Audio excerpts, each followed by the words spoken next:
Welcome to another episode of A's List. Today is all about movies. That's really all there is to say. I'm gonna flap my gums for another few seconds here to try to get to 10 minutes, but that's how it goes. Roll the intro! We're just gonna jump straight in. Top 10 favorite movies. Number 10, we have an action classic and one of the best Christmas movies ever made. This is a Christmas movie. I will die on that hill because this movie is Die Hard. Great action movie starring Bruce Willis. Me and my family watch it every single year on Christmas Eve. It is tradition. It is required. It is necessary. It is a Christmas movie. It involves a terrorist attack on Nakatomi Plaza on Christmas Eve during a Christmas party with Christmas-themed things. So it is a Christmas movie, and it is one of the best movies ever made, which is why it falls in at number 10 for me. These are my favorite movies, which, again, subject to interpretation. You guys can think what you want to think, but at the end of the day, I'm the winner because you're watching me yap on the internet. Number 9, we have Captain America Civil War. This is the first movie that I was really excited to go to in theaters. I was, 13, 14 when this movie came out. I had a birthday party at the theater where me and all my friends went to the theater to watch this movie. It was fantastic. I was Team Captain America. Captain America and Bucky won. It was great.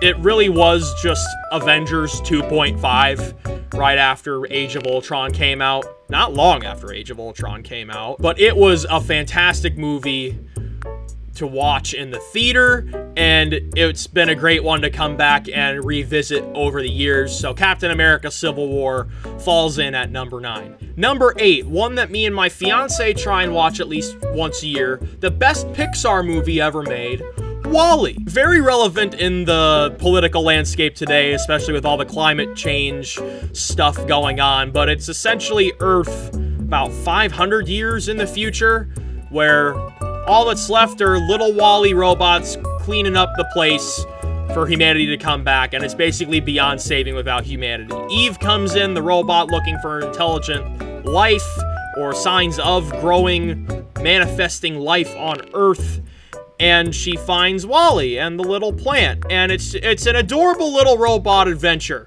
with very real implications.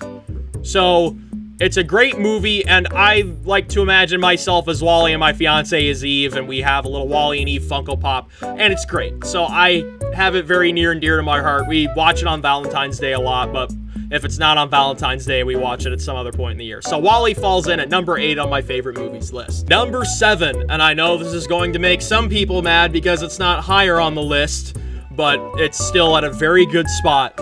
Star Wars Revenge of the Sith. I know, it's one of the best Star Wars movies ever made, but as far as where it falls on my favorites, I feel like I didn't truly grow up with this movie from the start. This is by far the most dark and violent Star Wars movie, so I really wasn't allowed to watch it until I was, 10, 11 years old. There are other Star Wars movies that I grew up with before this that are closer to my heart, which pop up later on this list, but rewatching it in the theater for the 20th anniversary release, it hits hard. You're really not ready for how hard that cinematic score and the emotional stakes hit when you're watching it in a movie theater, but it's a great masterpiece of the rise and fall of a powerful catalyst of people in a whole galaxy and how an entire society can crumble in a span of a few hours because of the decisions of a few people in power. It's a great movie. The lightsaber combat, chef's kiss. Revenge of the Sith falls at number 7. Number 6, the baseball fan in me had to put a baseball movie on this list. I've got this Sandlot. If you're not even a baseball person, you're just a person who likes to follow feel-good stories and ridiculous problem-solving by kids, this is a great one to watch. It's all about bonding as friends and working together to solve problems and how to hit on women in a very interesting way. If you know, you know. But it's a great movie. I quote it all the time. I have a You're Killing Me small shirt in my closet somewhere that I'm definitely going to wear at some point this summer. So The Sandlot clocks in at number 6. Number 5, we have the Arkham Knight trilogy. I felt like it was unfair to pick only one of these movies. The best out of this trilogy is, without a doubt, The Dark Knight, which is in the middle with Heath Ledger's Joker. May he rest in peace wherever he is. But it takes you through Batman's whole journey, starting from when he was a kid all the way out to his later years where he can barely walk on one leg, and he gives everything he possibly can to save Gotham. But what makes the trilogy great is how it builds up to the middle and explodes out of the middle with The Dark Knight.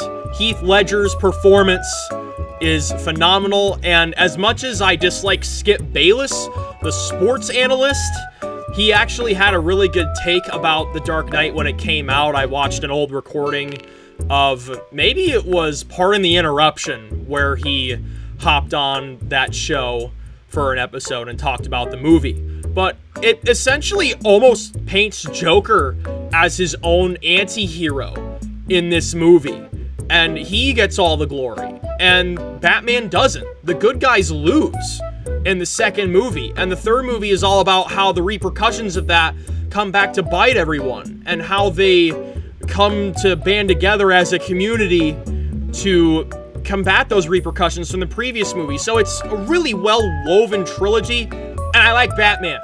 And Christian Bale plays a really good Batman, and a solid Bruce Wayne as well. So the Dark Knight trilogy clocks in at number 5 for me. Number 4, Return of the Jedi. This is one of the 2 Star Wars movies that I grew up with a lot, you know, coming up as a 3, 4, 5-year-old, really getting thrust into the world of Star Wars.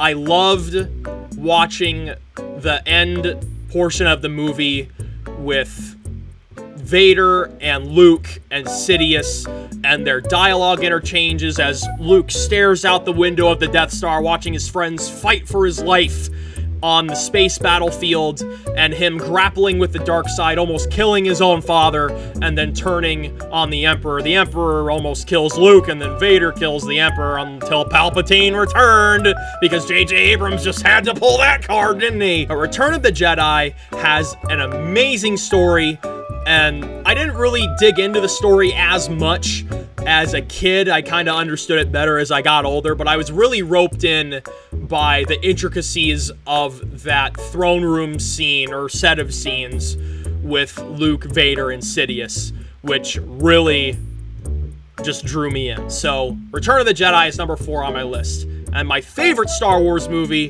which falls in at number 3 on this list, The Phantom Menace, purely because of this masterpiece. How can you not love that, man? That is peak combat, peak cinema, martial arts, beauty. The thing that makes that better than the lightsaber combat in Revenge of the Sith is because you're doing this with 3 people and 4 blades. Do you know how hard that is to choreograph? Oh my god.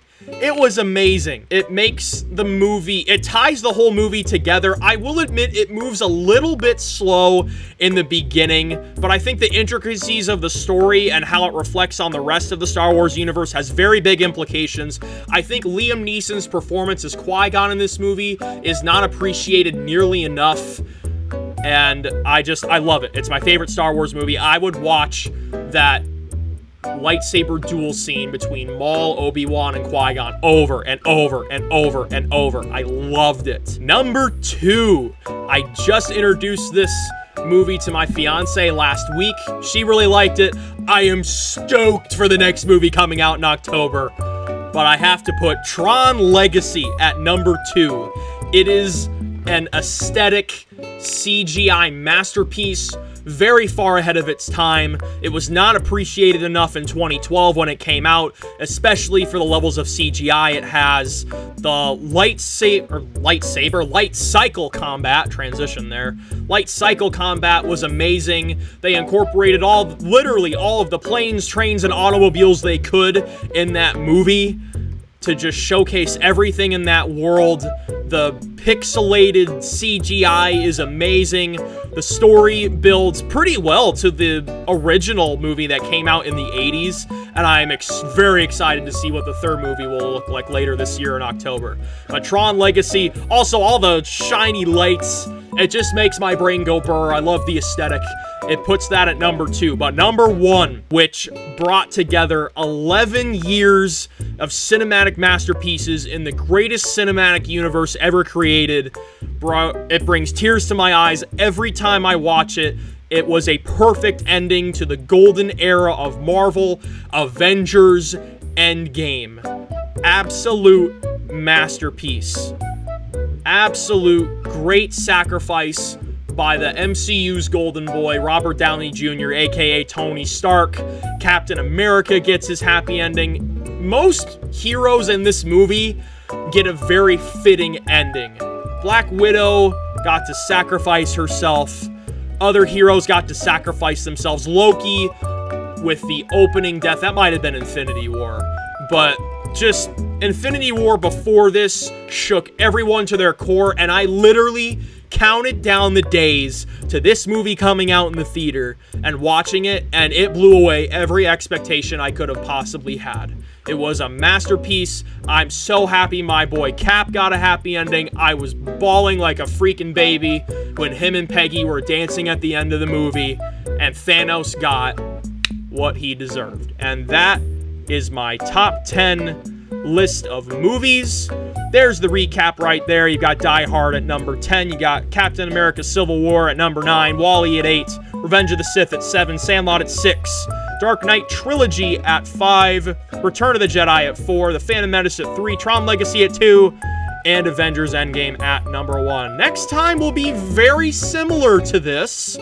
I will be ranking my top 10 favorite movie experiences, which differs a fair bit from this list, but you'll see some of these movies on my favorite movie experience list as far as watching them in the theater, whether that's with people I really care about, or movies that I really anticipated, or movies that really moved me in ways I didn't think they would. But we'll dive into movie theater experiences next time on A's List. Thank y'all for watching. See you next time.